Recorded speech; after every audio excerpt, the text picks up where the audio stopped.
Zacharias. Thank you. Thanks, Pastor Jim. Thank you. Thank you.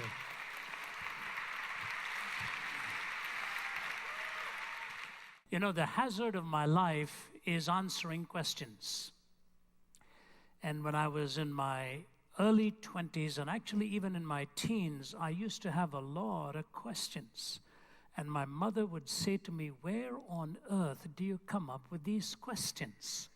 And so it's kind of God's gag joke on me to help me spend the rest of my life dealing with people who have more questions than I have. Did you hear of the fellow who had a bet with a friend of his? And he said, "Let's have a bet. I'll ask myself a question, and if I answer it, you pay me $100. He said, "Wait a minute, let me get this straight.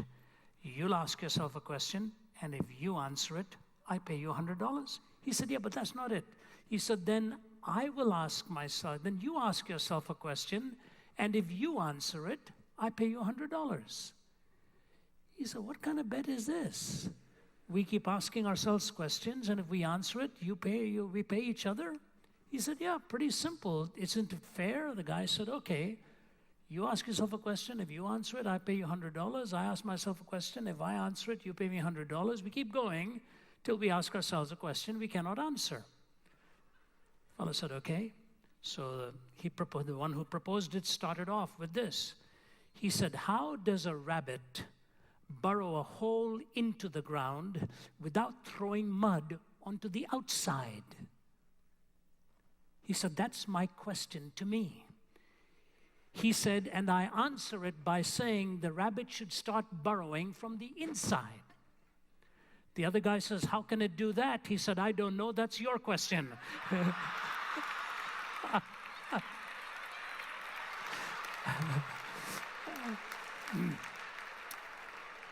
You know, sometimes we do ask ourselves questions which do stump us. In fact, what I'm going to tell you now is true. A few months ago, I was coming from Delhi to Atlanta, and there's a non-stop from Delhi to Newark with Continental Airlines. It's about 15 hours non-stop. You feel like you should have a few birthdays along the way. Pastor Jim just recently took the non-stop from here to Singapore, 18 hours and 35. I've done that a few times. That's where I lost all my hair. But I just landed in Newark. It comes in around 6 in the morning, and then 8:30 is the connecting flight to Atlanta. So I'd walked over to the gate where I was to make the connecting flight, and there was a different flight put on the marquee, not the one to Atlanta. So I said, "I hope not." So there was a lady sitting at the end, and I said, "Excuse me, ma'am, it says such and such a flight to this city. Is the flight from here going to Atlanta, or is it going there?" She said, "Oh, it's going to Atlanta." I said, "Good, just want to make sure." And then I trotted off to get myself a cup of coffee, and I heard this patter of feet behind me.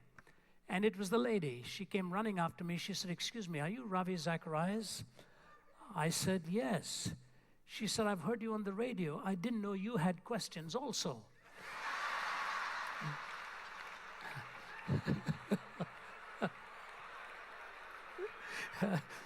I said, "I always do, especially when I'm heading home. I don't mind getting on the wrong flight outbound, but I don't want to get on the wrong flight homeward bound." Now, have you ever been asked this question? How do I choose my pleasures? You know, everywhere I go, they want me to deal with the problem of pain.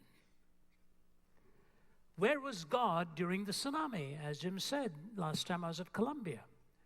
Where is God when it hurts? Disappointment with God. The answer to the problem of pain. We see pain as God's thorn in our flesh. C.S. Lewis says God whispers to us in our pleasures, and he shouts to us in our pain. All of our theology sometimes rests on the ability to answer that one question: why is there so much of evil and suffering in this world? I can just about guarantee you this, in any open forum, if I were to write down 20 questions that would be raised at the end of the talk, this is bound to be one of them, if not the one as the nerve that answers, that connects to everything else. I know of so many people who say they've had a hard time believing in God because of the problem of pain. Now, may I suggest to you that possibly an even more difficult question is the problem of pleasure. And I'll try to sustain that for you in a way that might surprise you. And what I want to do, ladies and gentlemen, is read for you 3 slightly extended ideas. And if you'll give me your undivided attention through those 3 readings, once we start to unpack it, it'll be much smoother sailing. But you're going to have to listen very carefully to these 3 sets of ideas. The first one, of course, I lift right from the scripture, and that's easy for you to follow. Here's Solomon asking this question. Now, isn't it surprising? This is not being asked by Job. This is being asked by Solomon, who was that quintessential representative of success, music, Proverbs, Psalms, pleasure, wisdom, everything. And here's what he says. I thought in my heart, come now, I will test you with pleasure to find out what is good. But that also proved to be meaningless. Laughter, I said, is foolish. And what does pleasure really accomplish? I tried cheering myself with wine and embracing folly, my mind still guiding me with wisdom. I wanted to see what was worthwhile for men to do under heaven during the few days of their lives. I undertook great projects. I built houses for myself and planted vineyards. I made gardens and parks and planted all kinds of fruit trees in them.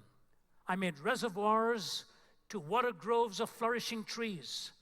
I bought male and female slaves and had other slaves who were born in my house. I also owned more herds and flocks than anyone in Jerusalem before me. I amassed silver and gold for myself and the treasures of kings and provinces. I acquired men and women singers and a harem as well, the delights of the heart of man. I became greater by far than anyone in Jerusalem before me. In all of this, my wisdom stayed with me. I denied myself nothing my eyes desired. I refused my heart no pleasure. My heart took delight in all my work, and this was the reward for all of my labor. Yet when I surveyed all that my hands had done and what I had toiled to achieve, everything was meaningless. It was a chasing after the wind.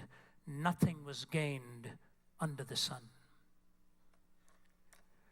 Now, the key phrase in that reading are those last 3 words, under the sun. It is a Hebraism.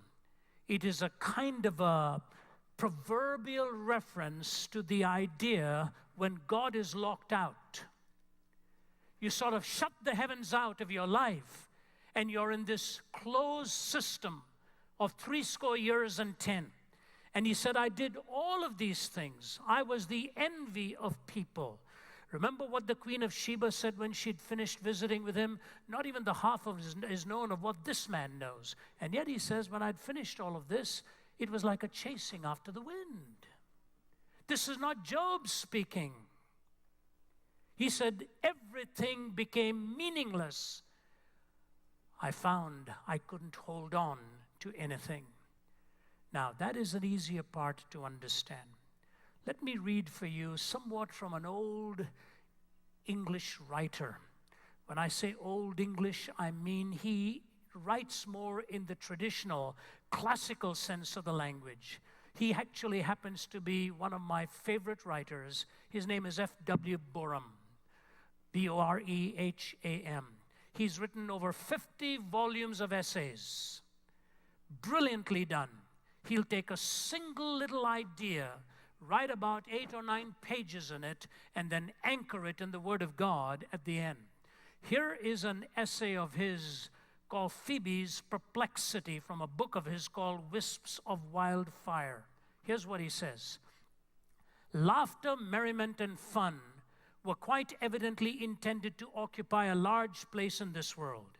Yet on no subject under the sun has the church displayed more embarrassment and confusion. One might almost suppose that here we have discovered an important phase of human experience on which Christianity is criminally reticent, a terra incognita which no intrepid prophet had explored, a silent sea upon whose waters no ecclesiastical adventurer had ever burst, a dark and eerie country upon which no sun had ever shone. Dr. Jowett tells us of the devout old Scotsman who on Saturday night locked up the piano and unlocked the organ, reversing the process the last thing on the Sabbath evening. The piano is the sinner, the organ is the saint. Dr. Parker used to wax merry at the man who regarded table games as a gift from heaven, whilst billiards he deemed to be a stepping stone to perdition.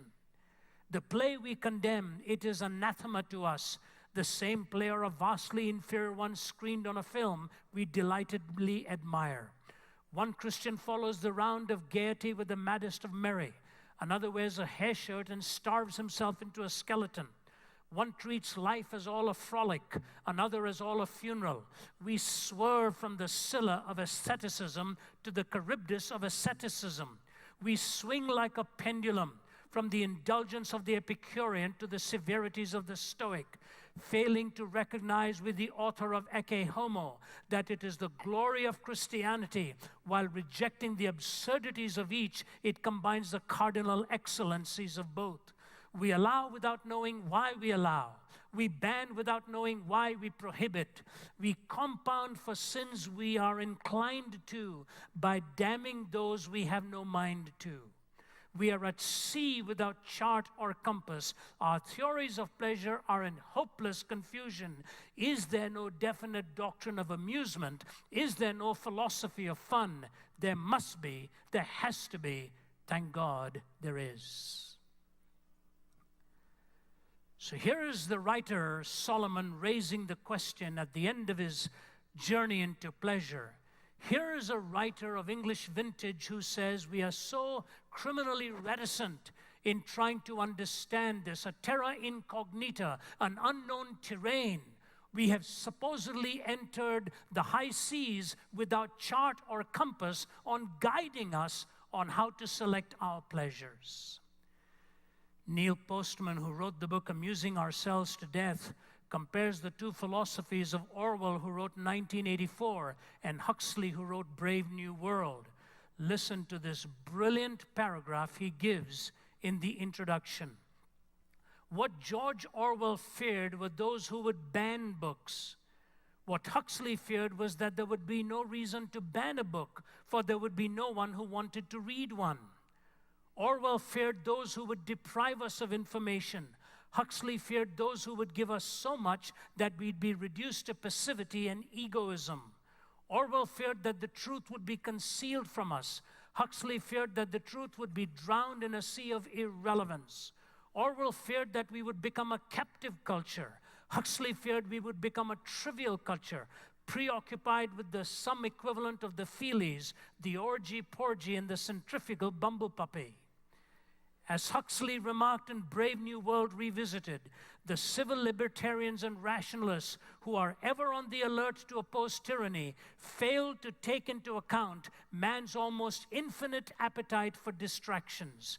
In 1984, people are controlled by inflicting pain. In Brave New World, they're controlled by inflicting pleasure. In short, Orwell feared that what we hate will ruin us. Huxley feared that what we love will ruin us.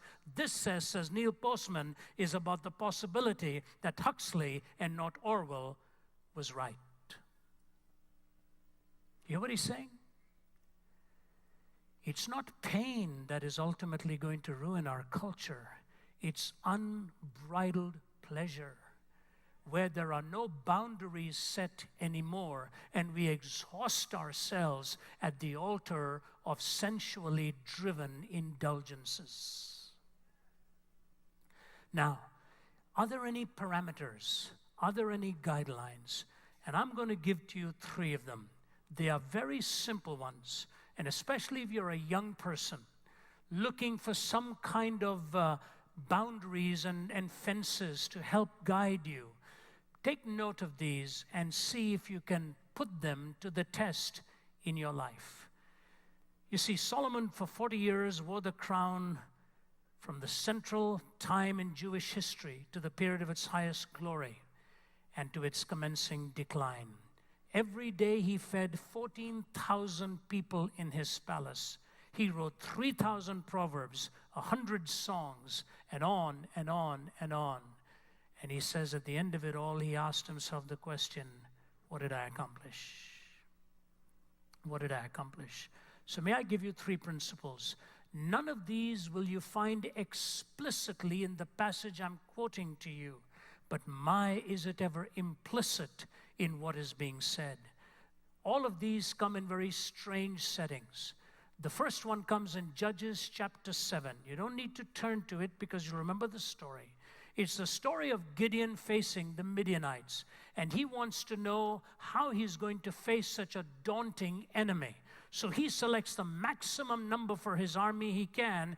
He takes 32,000 of the choicest men. And then he goes to God and says, look, we've got a problem. I don't know how we're going to overcome them, but I've taken 32,000 men. Have you got any word of advice for me? God says, yes, you've got a bigger problem than you realize. This army is too big. I don't want 32,000 going with you. He said, all right, then what do I do? And he reduced it down to 10,000. God says, you've still got too many. He said, what are you doing with me, Lord? He says, bring him down. He said, I'm going to send 300 with you, and that's all you're going to need. One shall chase 1,000. You just need 300. Now, how does he select them? He is told to take these men to a river where they are to kneel and drink water. And while they're in the process of drinking water, he said, you observe, there's going to be 300 who will drink in one particular way unknown to them, and you select that person. That's the one you need in your army. The rest of them, tell them they're on paid vacation. They can go back home and enjoy their families. Gideon is nervous, but he follows the Lord, and he selects 300. Now, the thing is, these men don't know what is going on. They kneel by the riverbank to drink water, and they are in a very normal process of getting their refreshment on the way to a battle. So here's the first principle. Anything that refreshes you without distracting you from diminishing or distracting you from your final goal is a legitimate pleasure. Anything that refreshes you without distracting you from diminishing or destroying your final goal is a legitimate pleasure. What's the covert point here? The point here is this. You first have to draw out what your final goal is. If you've not established that final purpose, you will never know what is going to refresh you along the way. You see, that's the problem with pleasure today. Most of us have not established a final purpose in life. Once you've established that, then you know what it is that can distract, diminish, or destroy you on your way to that purpose. Now, isn't it fascinating? Whenever you go to a company to work for them, they sit you down and give you their mission statement. What's the mission of this company? There was a commercial some time ago which was brilliant.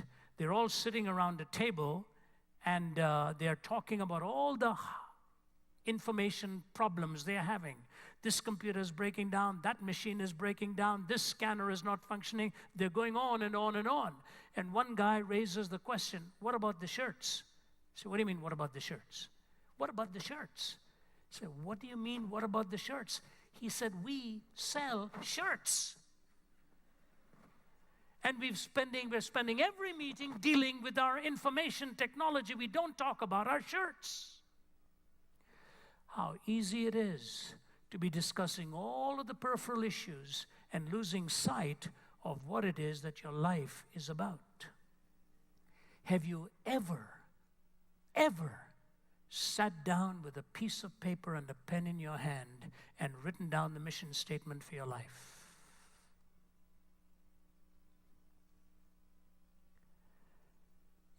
May I urge you to do that. Take a blank sheet of paper at the end of today. If you've never done it, what is your mission statement in your life? May I tell you something? You will find this one way or the other haunting you if you have never clearly articulated this. You know, Susanna Wesley was the mother of 19 children. She herself came from a family of a mother that had 29, I think. They could have had their own church. And she was brilliant, raising in that family two giants in the faith, the great musician Charles and the great speaker and preacher John Wesley. You know, John wasn't more than barely 5 feet and change tall. He wasn't a daunting figure. If you go to his home in London and you look at his robe, you're not quite sure if it's an adult robe. He was not a big guy. And yet he traveled in his life having preached 40,000 sermons. You know, that's a lot of sermons. When Oswald J. Smith passed away in Toronto, Billy Graham gave him a tribute by saying he'd preached 12,000 sermons in his life. And that is an awful lot of sermons. But if you preach 12,000 sermons in the day of television and airplanes, 40,000 sermons in the day of horseback is almost unthinkable. That's why John Wesley was called one of the earliest versions of the Sermon on the Mount. He rode and rode and rode and preached and preached and preached. 40,000 sermons. He traveled over 250,000 miles preaching. He worked with 15 different languages. He produced over 600 pieces of literature, some of them massive tomes. At the age of 83, he was angry with his doctor because his doctor didn't let him preach more than 14 times a week. And at the age of 86, in his journal were written these words: laziness is slowly creeping in. There's an increasing tendency to stay in bed after 5:30 in the morning. When I first read that, I said, he probably went to bed early. You know, because there were no lights or anything like that. One day he went to his mother and said this to her: give me a definition of sin. Give me a definition of sin. She gave, I think, the most profound definition I've heard. She said this: son, if anything weakens your reasoning, impairs the tenderness of your conscience, obscures your sense of God, or takes away your relish for spiritual things. In short, if anything increases the authority and the power of the flesh over the spirit, that to you, John, becomes sin, however good it is in itself.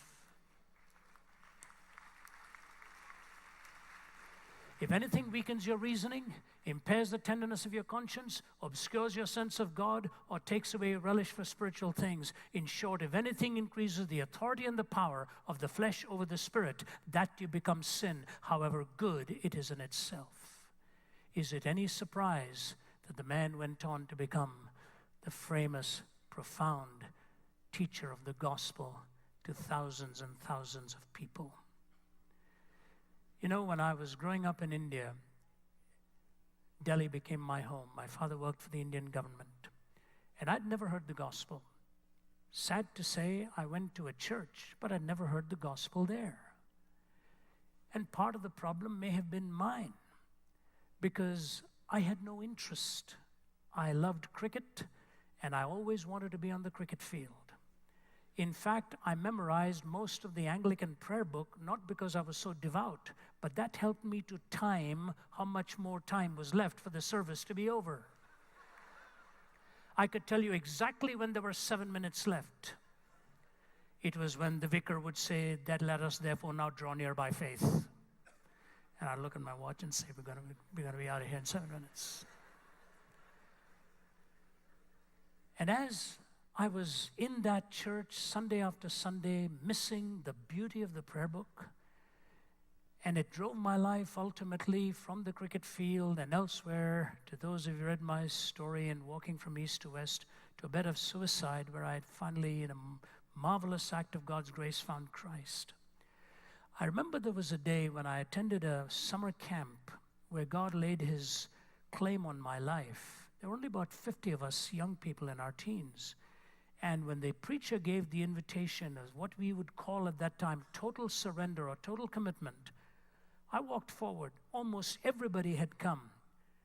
There was, I think, no more than 2 or 3 of them who had refused to come. I remember that so well. There were a couple of sisters pretty tough in resisting this. They thought we were all being duped. And I was 20 years old when my father left for India and we moved to Canada. And I'd settled down in Toronto. Many, many years went by. And I would say maybe 15 or so. And I was back in Delhi preaching. And the mother of these 2 girls gave me a call. And I was with my brother-in-law, who was also in that group, who was also a new Christian at that time, who became a nuclear physicist, and then went on to answer the call, and is today a pastor in Toronto. It was both of us together preaching in Delhi.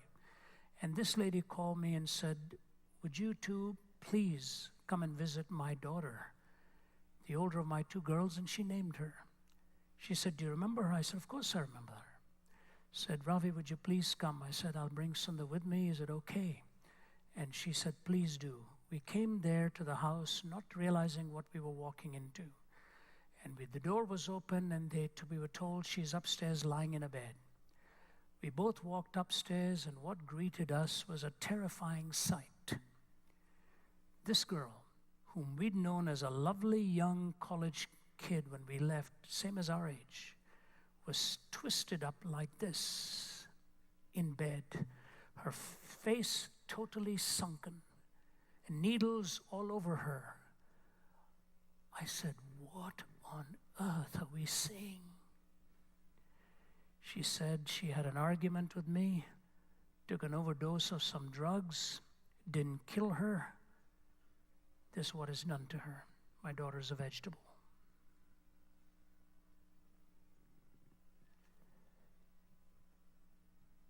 You know, as a young person, when you grow up, you don't know very much of what just a few years ahead may bring for you. And as I saw her laid up like that, I called her by name. I said, do you remember me? Whether she understood or not, I don't know, but all kinds of gurgling sounds came out of her, and just the spit coming out of the side of her, saliva coming out of the side of her mouth, and she just writhed and writhed. I just held her bony arm and desperately prayed that whatever God had in mind, even in this awful situation, he would shine some light in that room in a dark place. When you make your choice, when you make your choices, it comes as a package deal. And the package deal is to walk the way of God and to determine whether your will is going to be surrendered to him, or you're going to try and straddle the lines and play half of life your way and half of life his way. And you find out at the end, that ought not to have been the way it was. You know, the Bible says this. It is fascinating to me. Moses wrote 613 laws. David reduced them to 15. Isaiah comes down to 11. Micah brings them down to 3. To do justice, love mercy, and to walk humbly before your God. When Jesus was asked what is the greatest commandment, I am amazed that he didn't give them 1. He gave them 2. Because the 2 are inextricably bound. One gives you the basis for the next, and the second gives you the imperative from the first. To love the Lord your God with all your heart and all your soul and all your strength and all your mind, and to love your neighbor as yourself. On these 2 hang all of the laws and the prophets. What I say to you is, however you set your purpose in life, take this commandment into mind as you are writing out that ultimate purpose. For this is the will of God for your life and mine in the broadest terms, and whatever purpose you establish cannot violate these 2 commandments. And so I leave you with this first thought, that you are to always remember who you are, why he made you, and to establish the characteristics that it takes to go and attain that ultimate goal and that ultimate purpose. And on the basis of that, anything that refreshes you will not distract, diminish, or destroy your ultimate goal as a refreshment along the way.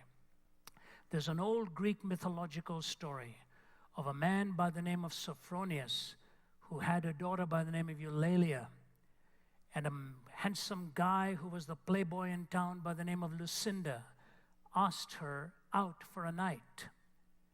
And the father pleaded with her not to go. Lucinda did not have a good name. He had had a reputation of destroying many a young life. And she said, I'm going to go. He said, I beg you don't. She said, I will. He said, all right, do me one favor before you go. Just walk over to that fireplace and take one of those coals in your hand for just a brief moment here. She said, why do you want me to do that? He said, just do that. He says, the fire is gone. It won't burn you. She said, I know it won't burn me, but it could stain me. He said, that's what I'm trying to tell you.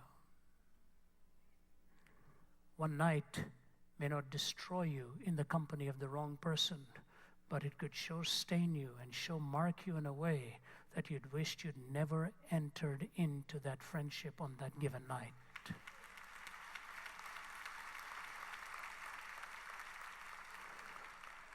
And so I say to you, I have absolutely no doubt that an audience this size, there are some of you with whom that story connected. It was an evening, it was a night, it was a date, it was a habit, it was a conversation that has stained you permanently from that day till now. And so I say to you, anything that refreshes you without distracting you from, diminishing or destroying the final goal is a legitimate goal. And as I stood by the side of that young woman in Delhi, the thought that kept swarming my mind was this: what are you doing in this condition? What are you doing in this condition? And there, but for God's grace, many of us would be in a very similar situation. Principle number one, I've given you. Number two, David is at Adullam, the Philistines at Rephaim, and they are about to face a big battle again. And David is sitting there with his army, and he is tired. And he says to himself, oh, if I could only have a drink of water from my well in Bethlehem. Oh, if I could only have a drink of water from my well in Bethlehem. How refreshing that would be. Have you ever felt that in your heart? Some longing for a moment of simple refreshment? You know, I traverse this globe much more than I probably should have. Sometimes well over 200 days a year, and the body carries the marks of that. And many, many times I have gone to bed at night 10, 15,000 miles away, and I'm sure my brother Jim would sympathize, and many of you who are traveling for your profession have gone to bed at night and you feel the tears trickle down the side of your face and you wish desperately you were at home. Oh, to be home. Oh, to have a simple meal at the table with my family rather than all this grand food set in array in front of me in this beautiful hotel. I don't know how many times in the early days when I would come back from my travels, I'd put my bags down and kiss the kitchen floor. It was so nice to be home again. So nice to be home. David has a very reasonable wish. Oh, if only I could get a drink of water from Bethlehem in the middle of this battle. 3 of his choicest warriors hear this wish.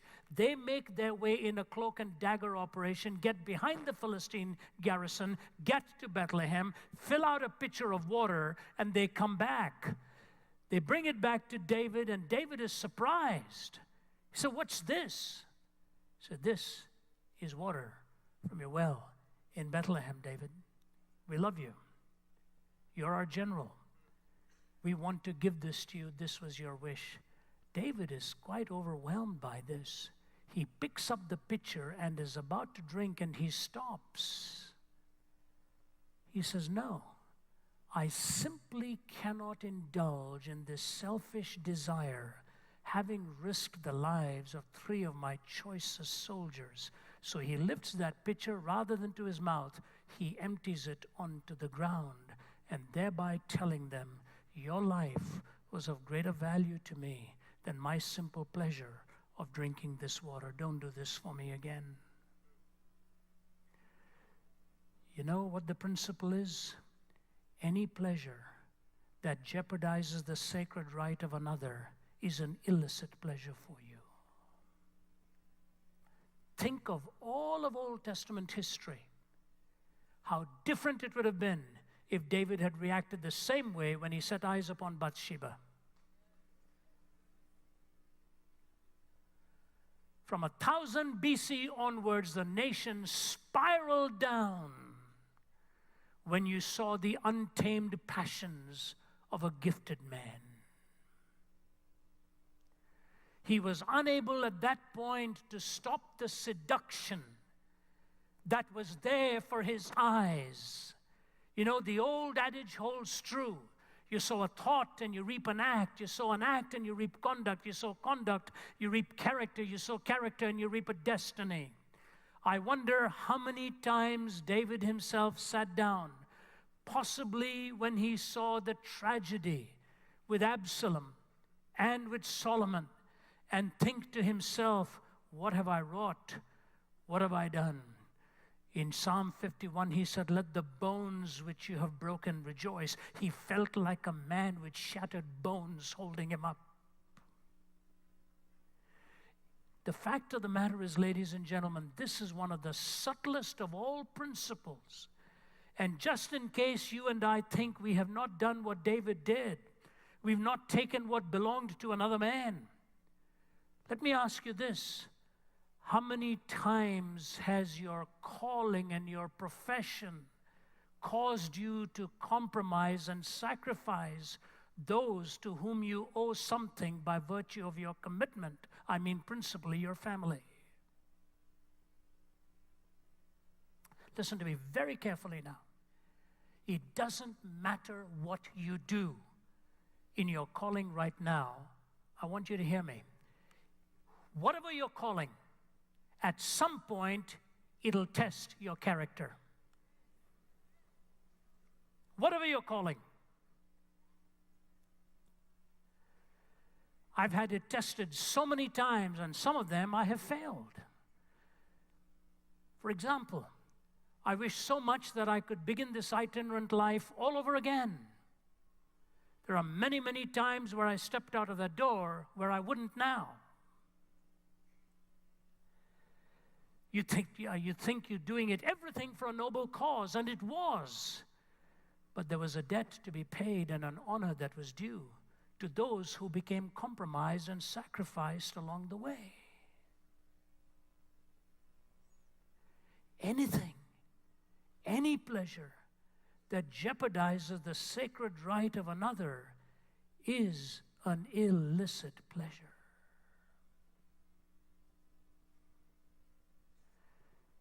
Have you ever felt that in your job? What it took from you? What it extracted from you? You may not have been aware of it, but the world has a way of closing in a way that your calling becomes the primary thing and your character becomes compromised in the process. Minirth Meyer, who wrote the book, Happiness is a Choice, make this comment. As a point of clarification, Dr. Minirth and I are convinced that many people do choose happiness, but never obtain it. The reason for this is that even though they choose to be happy, they seek for inner peace and joy in wrong places. They seek for happiness in materialism and do not find it. They seek for joy in sexual prowess, but end up with fleeting pleasures and bitter, long-term disappointments.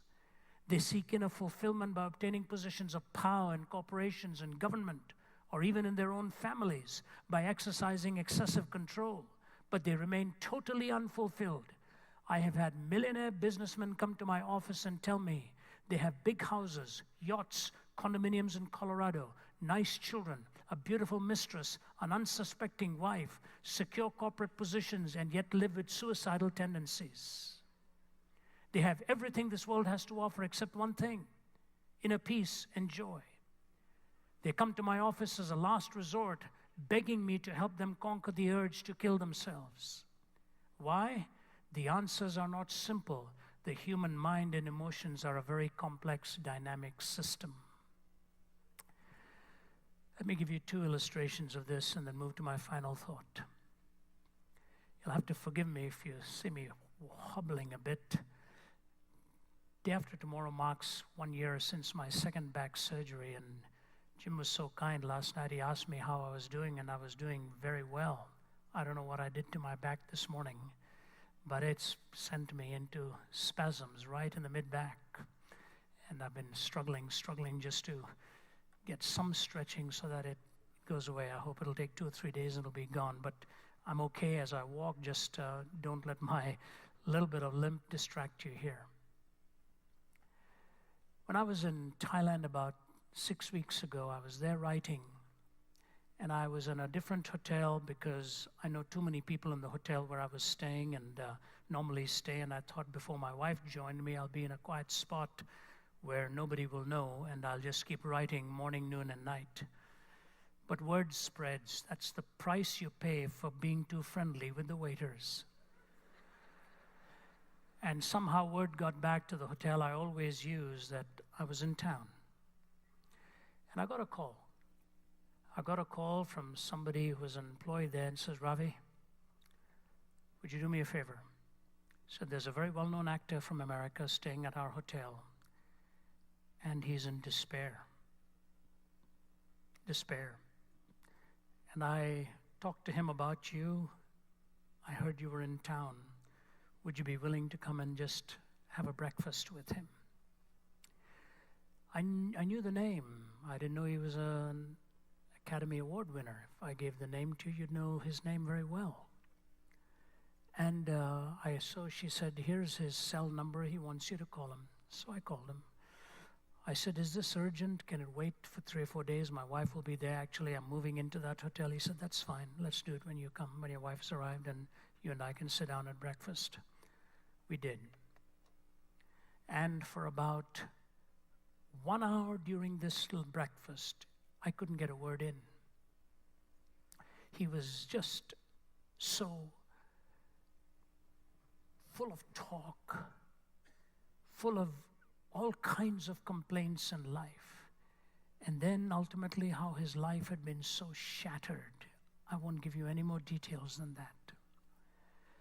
And I knew he wasn't ready to listen to me. So I just took his wrist in my hand and I said, "Do you mind if I pray for you first?" He looked kind of startled. He'd started following some Tibetan monk and became very mystical in his belief system and all of that. I said, "We'll deal with that. Do you mind if I pray for you?" He said, "Yes, please." I prayed for him. I said, "Lord, would you restore to this man the years that the locusts have eaten?" When I finished, this big, strikingly handsome-looking man, the tears were running down his face. He was willing to listen. He texts me now, every now and then, and signs off by saying, "God bless you, friend. God bless you, friend." He's still possibly very far from the kingdom.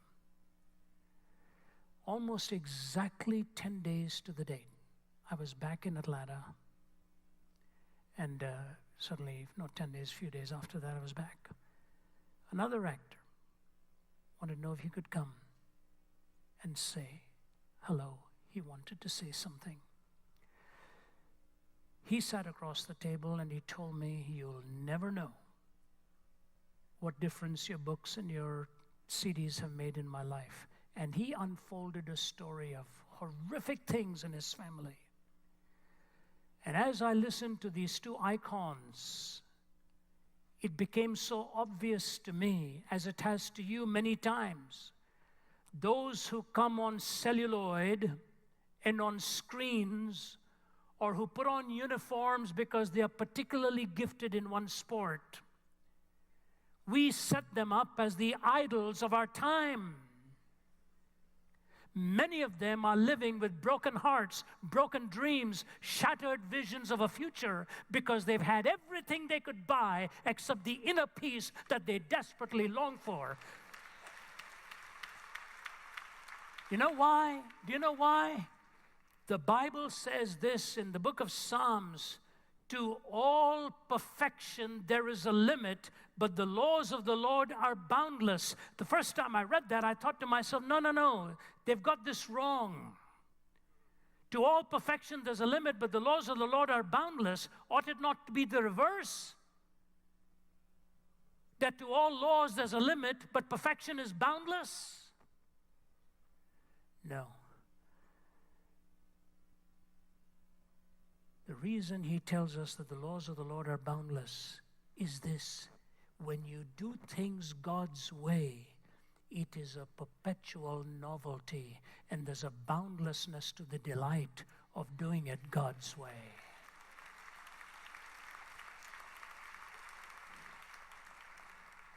Think of what's happened in America today.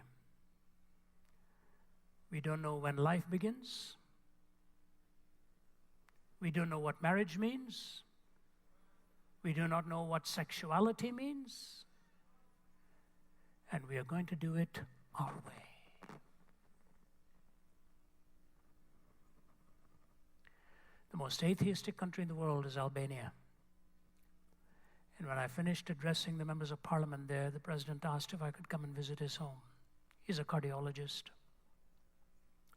This big man, pacing the floor along with a couple of my colleagues, he turns to me and he says, Dr. Zacharias, he says, we are the most atheistic country in the world, and we have made one mess of this country.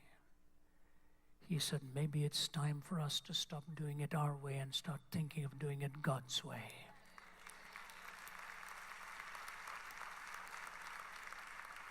And we in America are going to try to stop doing it God's way and start doing it our way. The handwriting's on the wall.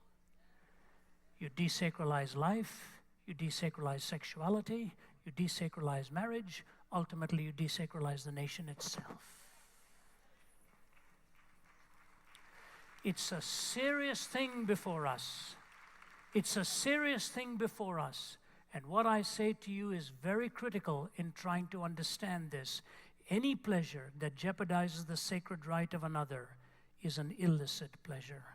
Which takes me to the last one, which is quite brief, and you'll understand it because it's so blunt. Proverbs 25:16. If you find honey, eat just enough, too much of it, and you'll vomit.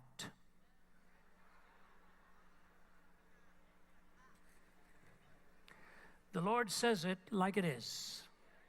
And Solomon said it like it is.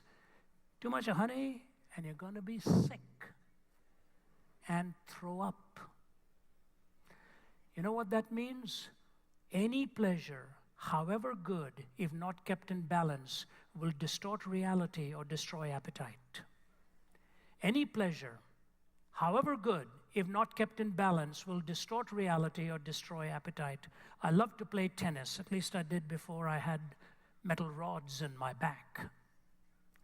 But I could never play tennis holding my wife's hand at the same time. They belonged in two different settings. There's a place to hold the hand, there's a place to hold the racket. And you must keep pleasure in balance. You can't be in church the whole time. You come to be blessed, to go out and be a light to the world.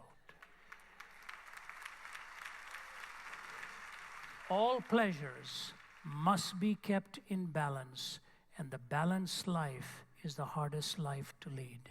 There's a time to weep, there's a time to laugh, there's a time to play, there's a time to come home, there's a time to work, there's a time to celebrate, There's a time to give. There's a time to receive. God has appointed time in various ways that brings about the multiplicities of His demands and His blessings in our lives. Now, I've given you 3 principles. You first establish your goal, and then anything that distracts you from that is an illegitimate one. Anything that jeopardizes the sacred right of another is an illicit pleasure. And any pleasure that is not kept in balance will distort reality or destroy appetite. I want to bring to you 4 conclusions from my message. Very important. Conclusion number 1. All pleasure must be bought at the price of pain.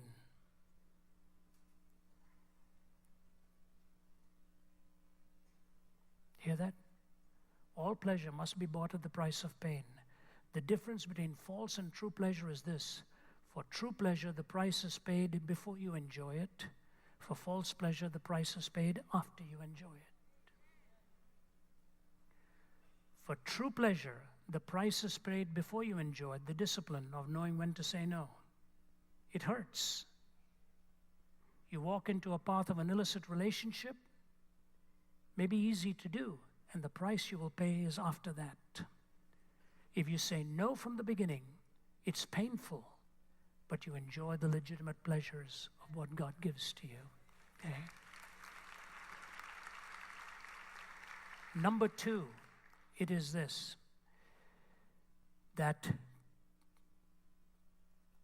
meaninglessness, please listen to me, these are the words of Chesterton. Please hear me very carefully. Meaninglessness does not come from being weary of pain. Meaninglessness comes from being weary of pleasure. That's why I say to you it is the more important of the 2 questions. Nobody is so fed up with life as the one who's exhausted pleasure. Some of the loneliest people in the world are those who have lived indulgent lives and emotionally and physically drive themselves to impotence. It just has that stigma of emptying itself in the wrong way. You know, I wrote a book on an imaginary conversation between Jesus and Oscar Wilde, and it's called Sense and Sensuality. And Oscar Wilde was the epitome of pleasure seekers. He introduced the philosophy of dandyism. They said when he walked into a room, everybody saw the flamboyant personality of Oscar Wilde. He was an artist with words, brilliant in his plays, exquisite in his poetry. His book, The Picture of Dorian Gray, is a fascinating story, very well written, and Wilde, the playwright. Oscar Wilde indulged and indulged and indulged, and at the age of 40 or so, snuffed his life out, in a sense. And as he lay in a hotel room in Paris, which I visited, this man who had lived with the motto that there is no boundary for pleasure, looked at his lover by his bedside and said to him this, "Please bring me a priest." And in his poem, The Ballad of Reading Gaol, he said, "None but Christ is big enough now to cure this weary heart of mine." You know, meaninglessness does not come from being weary of pain. Meaninglessness ultimately will come from being weary of pleasure. That's the second application. The third application is this. The closer you get to pure pleasures, the closer you get to the heart of God. The closer you get to impure pleasures, the farther you move from the heart of God. Can I repeat that? The closer you get to pure pleasures, the closer you get to the heart of God. The farther you move from pure pleasures or move towards impure pleasures, the farther you get away from the heart of God. Let me illustrate that. C.S. Lewis, in his book Screwtape Letters, has an older devil training a junior devil on how to seduce people.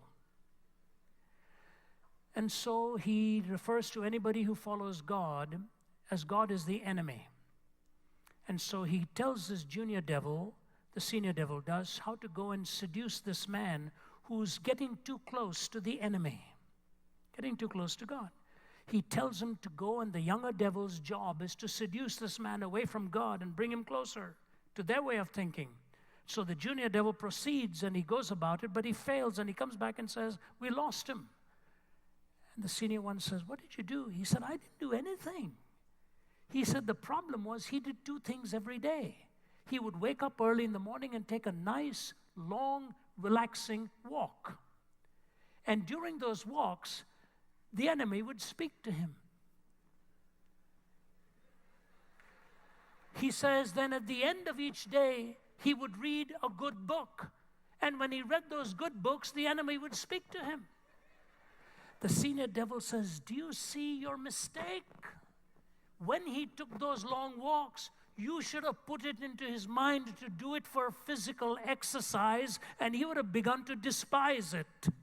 Unfortunately, you allowed him to enjoy a beautiful walk just for the sake of the walk. And you should have put into his mind to read these good books so that he can quote it to somebody else like I am doing now. He said, unfortunately, you allowed him to enjoy a good book. You should have just prompted him to keep reading and reading so he could quote it to someone else, and it would become very laborious and never filtered in. You made a big mistake. You made a big mistake. You see, you allowed him to get too close to the enemy by enjoying such good, legitimate pleasures. When you do the beautiful things of life, you draw closer to the heart of God. Feel a flower. Touch the face of a little child. My wife is going to say, she's going to hold me to this next one. Stroke a dog. We have a 150-pound Great Pyrenees. He is marvelous. He's majestic. And when you just run your finger through that fur of his, you feel a little bit of God's creation. You know, do beautiful things. Read good books. More than anything else, read the Word. That's the third application. And the fourth thing I say to you is this. Do you know what your heart longs for? Do you know what your heart longs for? It longs for an intimacy that touches both body and soul.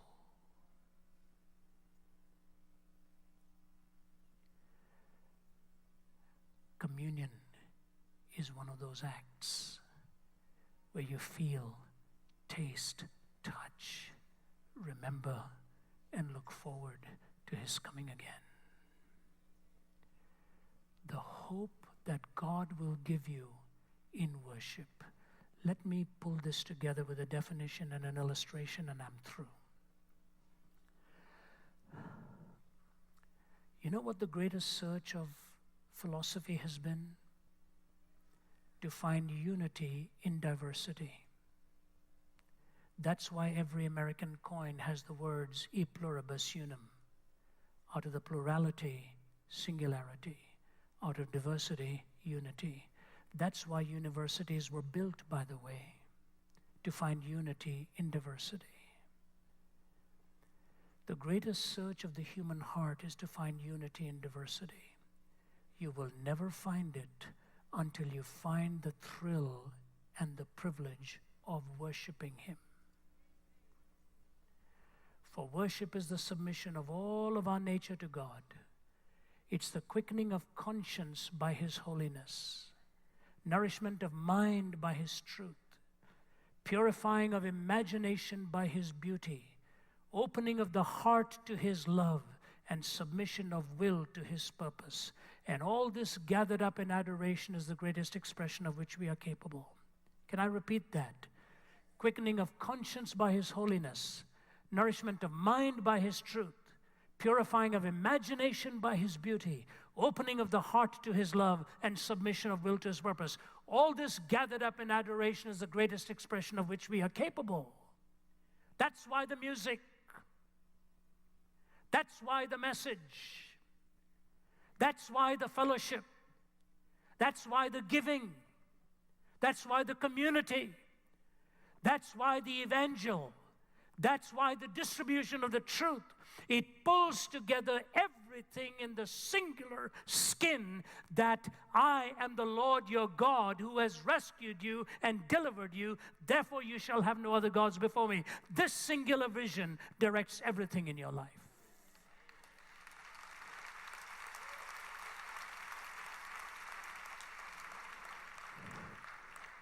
I was telling Pastor Jim and the friends last night at dinner that about 2 weeks ago I was in Syria speaking, and straight from there went to Cairo. And my hotel was right by the river Nile. In Damascus, we walked by the old city where Paul was put into a basket and dropped over to become the missionary to the Gentile world. As I looked at the Nile, I couldn't help but think of Moses in a basket. I said, Lord, really, you've taken me to 2 cities and the story of 2 baskets. A man who gave us 1/3 of the New Testament, and a man who gave us the Pentateuch and gave us the 10 Commandments and 1 Corinthians 13.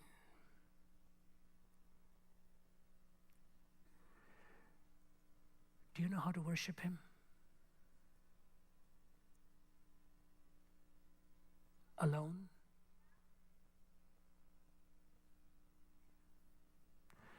You know, because I've been so guilt-ridden from my earlier years, on my 50th birthday, my wife asked me, what do you want for your birthday? I really didn't want anything. I said, you know, honey, what I'd love? I'd love an old Anglican prayer bench, because I went to church so many times and had no interest in what was going on. I want a prayer bench so I can kneel every day before God and get my life right before him. She's a sleuth that way. She found one from somewhere. And in my study downstairs, I have this old prayer bench with a Bible on it. It looks out of a window. It's where my day begins, on your knees before God. And then you face the day. You miss that time with him, and the day is too overbearing for you. You'll have to forgive me if you're familiar with this story, but I have to close with it. It's part of my notes. And I don't want the notes to be offended for not copying them.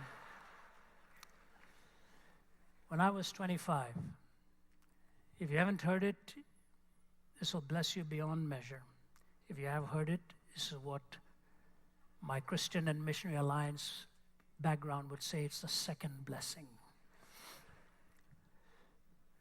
When I was 25, I was a student in theology in Toronto, and a missionary to Vietnam who was the daughter of the famed Jonathan Goforth of China, the missionary. She asked me if I'd go to Vietnam and preach to the American troops and to the churches there. I was still in my 20s, had one more year to finish my studies. But for some reason, God laid it on her heart to ask me to do that, and I did. So I went and spent 4 months in Vietnam my last summer. Some kind soul covered all the costs, and then my fees for the following year in order to do that. Over 3,000 came to Christ in those 4 months, and the revival in Vietnam was triggered. And I say that kindly because we were 2 young guys. My interpreter was 17.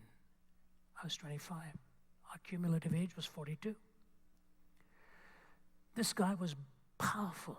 He had been an interpreter for the American troops, and he knew all the slang.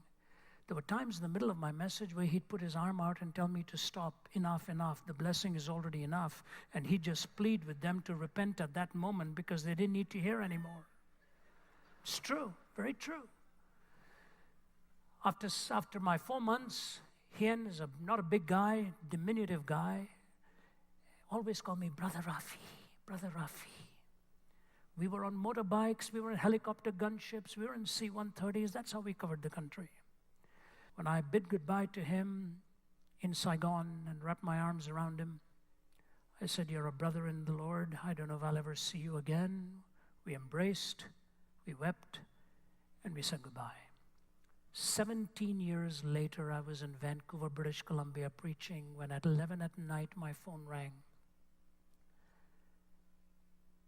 "Is that Brother Ravi?" I said, "Him?" He said, "How did you guess?" I said, "Where on earth are you calling from?" He said, "I'm in California." I said, "You are?" He said, "Yeah, I'm going to Berkeley." I said, "What?" I said, "What's happened since I saw you? Never heard from you." He said, "Have you got a few minutes?" I said, "I've got all the time you want." He said, "After you left, within a few months, as you know, Vietnam fell to the communists." He said, "They arrested me. They knew of my time with you. They knew of my time with the American soldiers and all. They put me in prison. They told me I worked for the CIA." He said, I told them, "No, I've never worked for the CIA. I just translated for people." He said, "They would have none of it." They kept me there day in and day out. He said, "Brother Ravi, it was miserable. First of all, because they blocked me off from English, which was the only thing in which I could have read some of the books I'd owned and wanted to about following Christ. They blocked me off from every English book. I could only read in Vietnamese or French. So they gave me Marx and Engels, Marx and Engels, Marx and Engels, morning, noon, and night. It finally got through. He said, "Brother Rafi, I thought of you many times." I said, "Maybe what he taught was not true." He said, "I began to lose my grip on God." He said, "One night I went to bed and I said, 'God, I'm not sure you really exist and if I'm wasting my time talking to you. All I know is this is it. This is it." And he said, "I went to bed that night saying, I'm never going to pray again, never going to think of God again." He said, "I went to bed, woke up the next morning, the commanding officer was with me and said, 'I want you to clean the latrines today.' He said, 'Brother Rafi, you've never seen a latrine like those latrines in those prisons.' He said, 'I used to take a piece of cloth and cover my mouth and take buckets and water or sloshing all over the place.' He said, 'As I was emptying one dirty tin can with used toilet paper, used paper, and human excrement on it, as I was emptying it out, I thought I saw one piece of paper was in English.' He said, 'I looked around, nobody was there. I took this paper, quickly washed it off and put it into my hip pocket.' He said, went to bed that night when all of my roommates were asleep under my mosquito net. I took out my flashlight and I looked at it. On the right-hand corner it said, Romans chapter 8.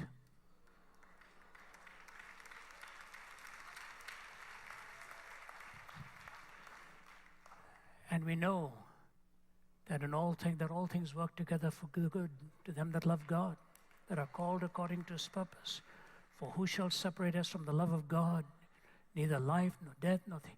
He said, Brother Rafi, I cried and cried in my room, and I was covering my face with my pillow so nobody would hear me. I said, Lord, you didn't let me out of your reach for even one day. He said, I went back to the commanding officer the next day and said, do you mind if I clean the latrines again today?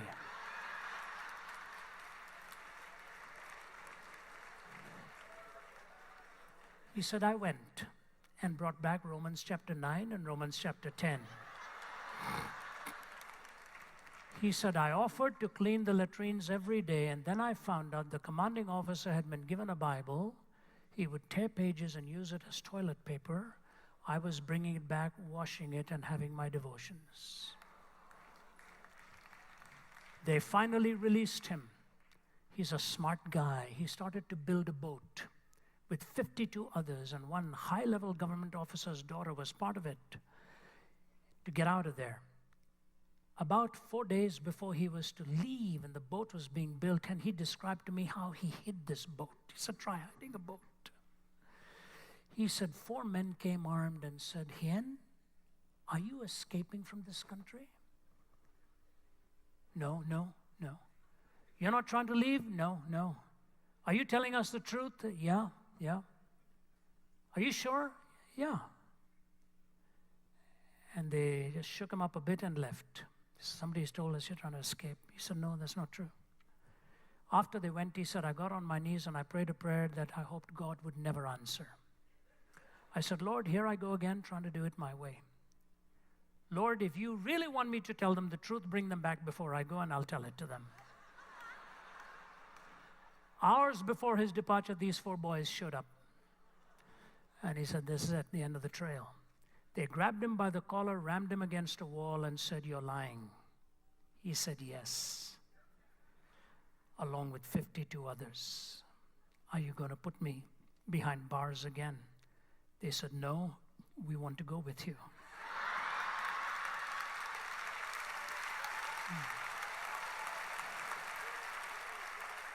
Do you know what he said? Do you know what Hien told me?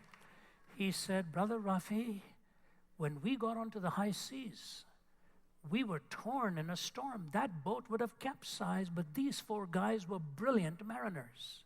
They rescued our lives. He said, I was on my knees saying, there you are, there, God, I've brought 52 plus these 4 men. We're all going to go down. They rescued us. They arrived in Thailand, stayed in a refugee camp for a long time. He was declared a United Nations refugee. America took him in. He finished his studies at Berkeley. Today, he's a financial planner. I'm not sure he's happy he is, but he's a financial planner in California. He flew to Atlanta to spend time with my wife and children and me because he wanted me to come and officiate at his wedding. He'd met a lovely Vietnamese gal he was going to marry. He looked at my kids and he said, you know, at times in your life where you think you're completely in control and you can do whatever you want. He said, no. He said, your greatest search in life ends when you know that you are in the hands of God and you're safe there and He will guard you and keep you. And remember this, at His right hand are pleasures forevermore.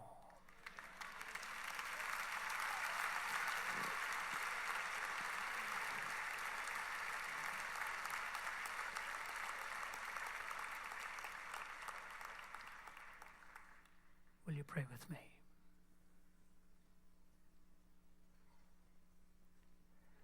Father, thank you for strength, for the power to think and to think things through. I thank you for this church. What a beautiful place this is. What a place of refuge, a place of sending, a place of hope. I thank you so much for the hundreds that work in this place, do things for your glory, from cleaning its floors to feeding those who are hungry, to lifting their voices and singing. I thank you for my dear brother Jim. You've kept your hand upon him and his family and used him as a light in this world, just as you're using this church. Lord, I have no doubt that today some are wandering far afield in illicit pleasure. And you have spoken. Ladies and gentlemen, while your heads are bowed and eyes are closed, I want to give you an invitation. But don't do this because it'll make somebody else happy. Do this because God has spoken to you. It may be that you've walked far away from His heart, or you're dabbling in areas that you ought not to be dabbling in. And today God has spoken to you to remind you with a loving voice, come home to where you belong, near to the heart of God. If God has spoken to you very clearly today to get things right with Him, maybe to know Him for the first time. I'd love to pray with you as I close, but I want to do that giving you the privilege for us to respond. You know, it was amazing to me in a country like Egypt to see people unafraid to stand and come by the hundreds to Christ. You're in a friendly audience here. Many love you, and you've been prayed for. While you're not looking around, but this is a moment between you and God, and you're giving me the privilege of sharing in it. And you want to say, yes, Ravi, God's spoken to me. I want to get right with Him this afternoon. Would you stand where you are in that spot? Just rise to your feet. Thank you. God bless you. Yes, several of you, ground floor and upstairs, I see you. Please understand what this is about. This is a clear moment for you to say, I want to get right with Him today. I'm not right with Him right now. And God's brought me here for a reason. And He'll give you that strength. And He will take you onto new paths of righteousness. Don't fight it anymore. Let God win the victory. If you're nervous, turn to the person next to you and say, please stand with me. I need to settle this once and for all. Would you stand up right now, this last moment, as I give you the opportunity? God prompts you. Please do that. Yes, God bless you, sir, at the back and others, and upstairs too, several of you.